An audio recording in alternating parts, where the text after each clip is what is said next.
pour une raison très simple, c'est que près du Soleil, il y fait chaud, que les éléments les plus légers, que sont l'hydrogène et l'hélium, qui composent 90% de la matière de l'univers, sont agités.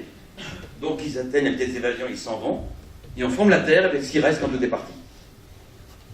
Alors que du côté de Jupiter, il fait froid, les éléments sont moins agités, ils ne s'évadent pas, et dès qu'un germe se forme au niveau de la Terre, enfin un germe, mais dès qu'un germe se forme au niveau de Jupiter ou de Saturne, il prend tout le gaz qui est autour.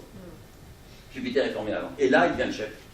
C'est-à-dire que Jupiter, il va perturber ce qui est autour, et regardez, entre Mars et Jupiter, des astéroïdes, il y a tout le matériau nécessaire pour former une planète, mais ces corps sont agités par Jupiter, interaction gravitationnelle. Chaque fois qu'il cogne, il casse, on ne forme pas de planète. Un peu plus loin, il y a Mars. Comme je vous l'ai dit, c'est tout petit, il ne peut pas se développer complètement. Un peu plus loin, il y a la Terre et Vénus, et là, Jupiter a apporté du matériau, parce que sans Jupiter, la Terre n'aurait ramassé que les corps qui sont sur une orbite circulaire, c'est-à-dire pas grand-chose. Et dès qu'on a un corps sur une orbite elliptique, il balaye un plus grand volume, mais il cogne plus durement. Or, Jupiter a apporté ce qu'il faut, mais pas trop fort, pour que la Terre se développe comme elle est. Donc, merci Jupiter. Jupiter était là au bon moment, à la bonne distance, avec la bonne masse, pour aider la Terre à se former. Et l'affaire n'est pas terminée. Vraiment que la vie aussi, nous le devons à Jupiter, pour la raison suivante, c'est qu'une fois que tout ça a été formé, je vais vous montrer la simulation qu'on peut faire, eh bien, vous avez ici Jupiter, Saturne, Uranus et Neptune. Ces corps tournent autour du Soleil, des planétésimaux, des petits corps qui vont se cogner. Eh bien, ces corps-là vont rentrer en résonance. Comme ma cousine, hein. Donc, si on est en résonance, etc., eh bien, vous voyez ce qui se passe, j'accélère le film.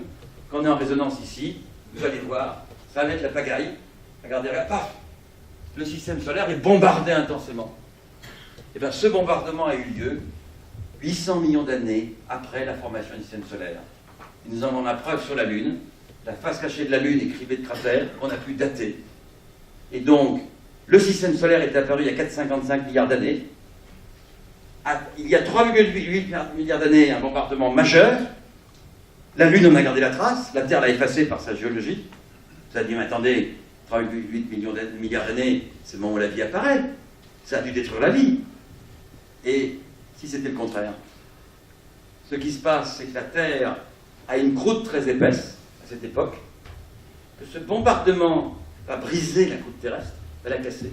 Donc du matériau de l'intérieur peut surgir, de la matière première peut arriver, et en même temps, le bombardement apporte la matière première. Les comètes, par exemple, ça va jouer un rôle pour apporter l'eau des océans. Et donc finalement, ce bombardement joue un rôle favorable, ça permet la dérive des continents, pour la vie est importante aussi. Ce bombardement est favorable pour l'apparition de la vie. Donc 2 fois merci à Jupiter pour avoir aidé à former la Terre et pour avoir aidé à la vie d'apparaître.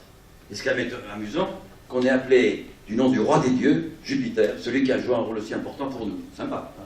Et là, bon, donc alors, je vais essayer d'aller beaucoup plus vite. Alors, maintenant, dans le milieu interstellaire, il y a plein de molécules partout. Milieu interstellaire, voyager, il y a plein d'eau, il y a plein d'alcool éthylique. Ça prouve que le milieu interstellaire est civilisé. Hein, et là, les étoiles se forment. Et les 2 grandes nouvelles de formation des étoiles, la première date d'il y a 10 ans.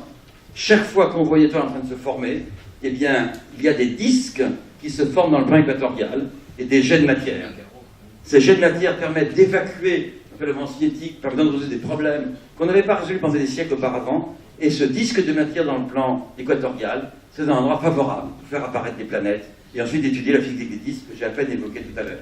Alors on étudie tout ça par des modèles, je n'ai pas le temps de commenter tout ça.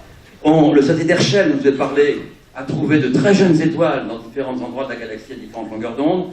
Voici un endroit où il semble qu'une étoile très massive est en train de se former, et sans c'est très très mal le former. Et surtout la découverte de ces derniers mois, c'est que, vous voyez dans des zones de formation d'étoiles, apparaissent des structures qui sont en forme de filaments. Et ce qu'on vient de trouver, c'est que les étoiles se forment à la croisée de filaments, là où il y a une grande densité de matière. Attention, ces filaments n'ont rien à voir avec ceux de la cosmologie dont j'ai parlé tout à l'heure. Ce n'est pas du tout la même échelle.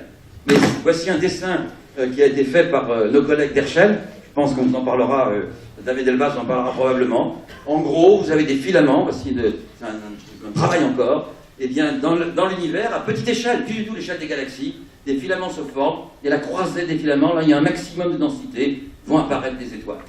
Voilà un petit peu l'image que nous avons de cela. Alors, très rapidement, les galaxies rentrent en collision, je n'ai pas le temps de le commenter, Andromède rentre en collision. Je terminerai par juste une remarque.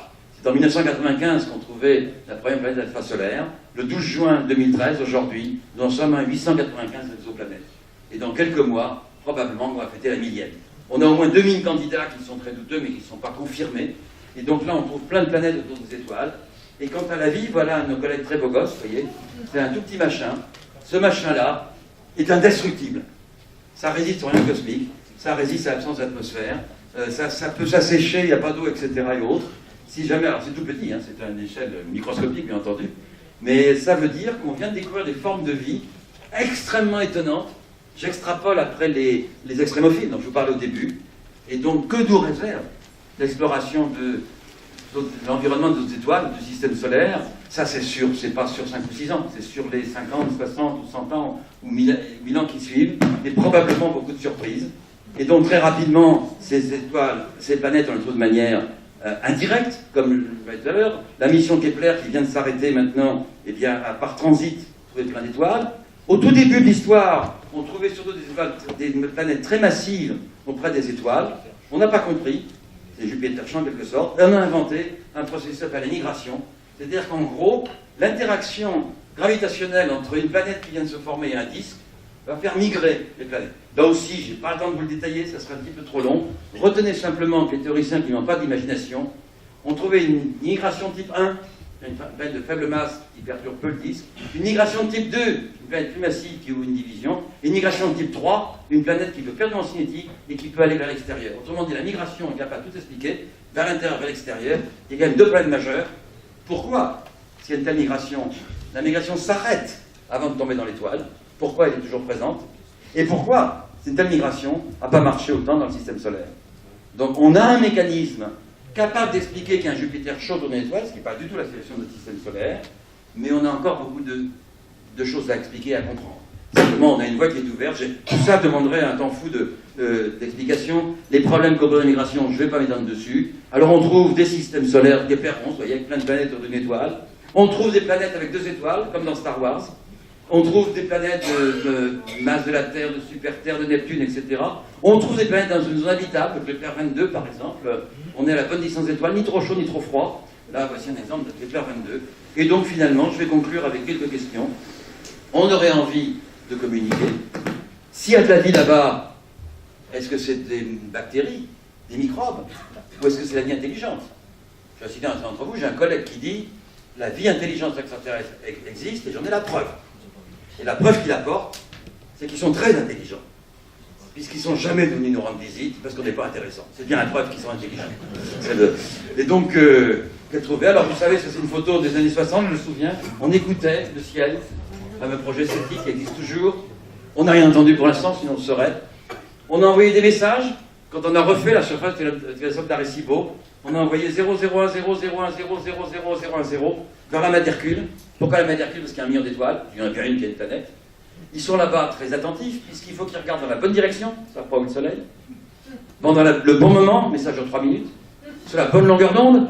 S'ils écoutaient RTL, c'est pas Europe, hein. France Culture, c'est pas France Musique. Hein. Et là, ils entendent 0,01010. Comme ils sont très intelligents, ils comprennent que le nombre de 0 et de 1 est le produit de nombres premiers. Que le premier nombre premier est le nombre de colonnes, que le deuxième nombre premier est le nombre de lignes. Ils remplacent les 0 par des blancs, les 1 par des noirs, et ils trouvent ça. Hein. On apprend à compter de 1 à 10 en binaire, à la double hélice et tout le bazar. Enfin, on a soumis le message à nos collègues astronomes, aucun n'a compris. Enfin, supposons qu'un extraterrestre soit plus intelligent qu'un astronome moyen, hein, et qu'on a ça. Alors il y en a qui ont dit, mais vous êtes complètement fous. Vous n'auriez jamais dû envoyer ce message. Ils vont savoir où on est. Et donc on a continué, on a envoyé des messages, et la sonde Voyager qui quitte actuellement le système solaire, eh bien voici un disque qu'on a mis à bord, et sur ce disque on a mis de la musique, Bach, Beethoven, Mozart, jazz, musique africaine. On a mis bonjour en 150 langages terrestres, y compris le corse, le breton, le basque et l'alsacien. On a mis des messages, on a mis des photographies de la Terre, 150 photos. Alors qu'est-ce que vous auriez choisi vous comme photo? Alors nous on a pris une radiographie d'un corps humain, une gravité. On a pris un embouteillage à 6h du soir dans une grande ville. On a pris un embouteillage à la même heure, à 6h du soir, près d'un point d'eau en Afrique. Et puis on a un problème. On a voulu mettre un homme et une femme. Et alors là, comment on les représente? En toge romaine, en jupette grecque, en costume cravate, dans une dracienne japonais, et là, on s'est dit, on va les représenter tout nus, c'est plus informatif. Et donc là, les ligues de vertu américaines sont déchaînées, en disant c'est un scandale d'enlever la pornographie dans l'espace aux frais du contribuable. Donc vous voyez combien le métier d'astronome est varié, puisqu'on a examiné avec soin 10 000 photographies de couples tout nus, hein, pour prendre la photo la plus neutre, etc. Et là, on a pris une photo, un monsieur et une dame se tiennent par la main, vue de face. Le monsieur sourit, la dame aussi, le monsieur fait bonjour, et la dame le tient. Alors le monsieur, je ne peux pas dire, mais la dame est superbe. Hein. Et les ligues de défense de la femme vont dire, c'est encore le bonhomme qui est en avant. Alors, trop tard, c'est parti. Hein. Et ce message sera peut-être trouvé par un archéologue du futur, quand cette sonde atteindra les étoiles de la constellation de Fucus, ceci dans environ 5 milliards d'années. Et quand elle arrivera, il y a bien longtemps que les étoiles seront parties. Mais enfin, s'ils sont trouvés au passage, ils diront qu'est-ce que c'est que ce machin primitif? Ils regarderont. Un peu comme on aimerait que les Sumériens ou les Égyptiens nous aient laissé quelque